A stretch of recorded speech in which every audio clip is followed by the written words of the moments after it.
मियाँ खलीफा ये नाम सुनते ही शायद जहन में एक ही इमेज आती है ना? पर क्या हो अगर उनकी कहानी में इससे कहीं ज्यादा बहुत कुछ हो।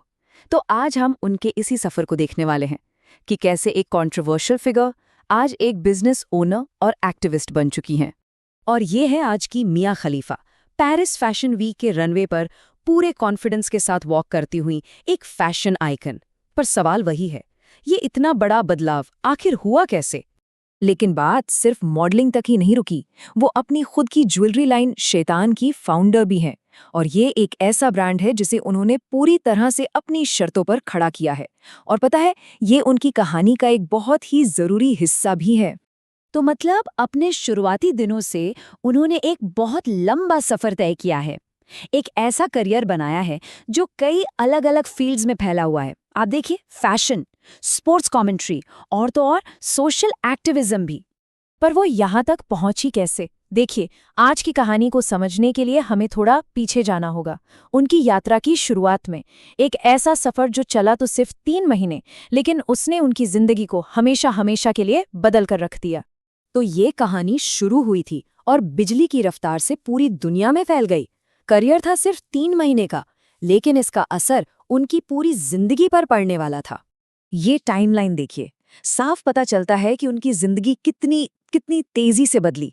अक्टूबर 2014 में इंडस्ट्री में आना और जनवरी 2015 तक दुनिया में सबसे ज्यादा सर्च की जाने वाली परफॉर्मर बन जाना।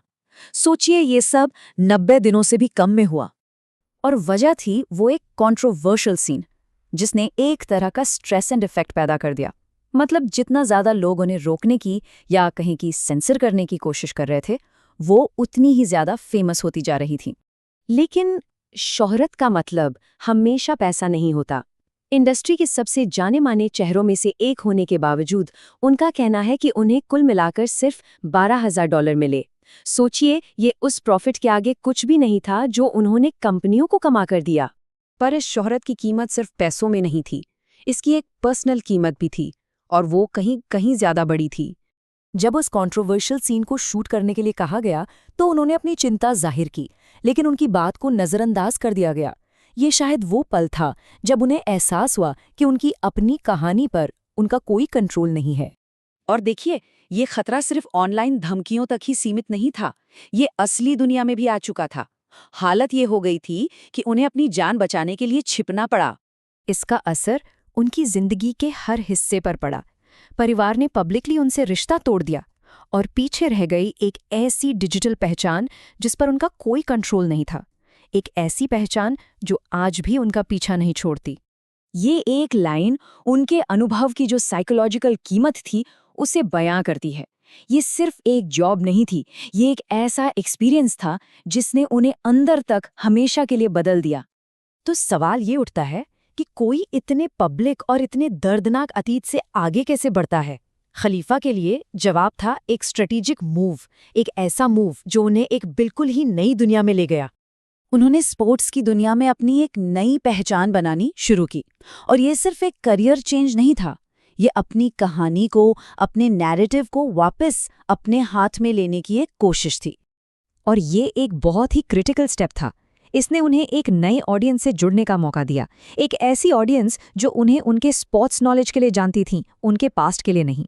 और यही मूव उनके सफर के अगले चैप्टर के लिए एक ब्रिज, एक पुल बन गया।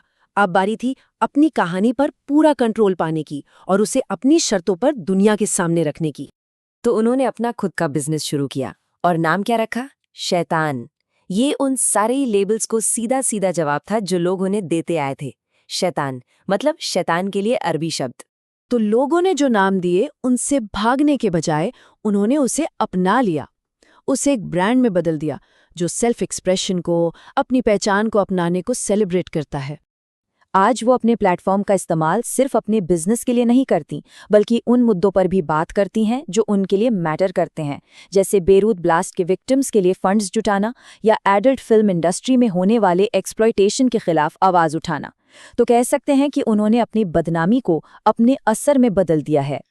तो मियाँ खलीफा की कहानी सिर्फ उनकी कहानी नहीं है, ये आज के इंटरनेट के ज़माने में हमारी जिंदगी के बारे में भी एक कहानी है।